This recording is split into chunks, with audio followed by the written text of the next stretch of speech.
बिस्मिल्लाहिर्रहमानिर्रहीम। अस्सलाम वालेकुम व्यूअर्स, सच्ची खबर न्यूज़ के साथ मैं हूं आयशा कंवर। सियालकोट से मोहम्मद बिलाल की रिपोर्ट के मुताबिक सियालकोट खरोटा सईदा में भी मुहर्रम और इहराम के साथ ही मजालस और जुलूस और लंगर और न्याज का सिलसिला भी शुरू हो जाता है।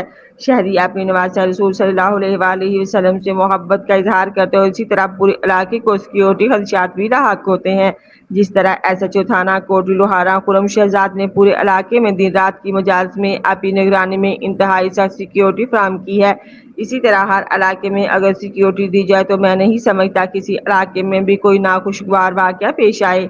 लाइसेंस होल्डर सैयद काज़म रज़ा रिजवी आज 5 मुहर्रम उल इहराम SHO थाना कोटली लोहारा सब इंस्पेक्टर मोहम्मद वारिस, सिक्योरिटी ऑफिसर असगर कसाना अपनी पूरी टीम के साथ लाइसेंस होल्डर सैयद काज़म रज़ा रिजवी के हमरा तमाम बारगाह कस्बे बतूल में सिक्योरिटी का जायजा लिया और तमाम सिक्योरिटी पर ममूर जवानों और अमाम बारगाह के निजी सिक्योरिटी फराहम करने वाले जवानों को ब्रीफिंग दी। सैयद काज़म रज़ा रिजवी ने मीडिया से गुफ्तगू करते हुए बताया कि जिस तरह मुहर्रम और इहराम में SHO थाना कोटली लोहारा खुरम शहजाद ने हमें सिक्योरिटी फराहम की है, वो अपनी मिसाल आप है।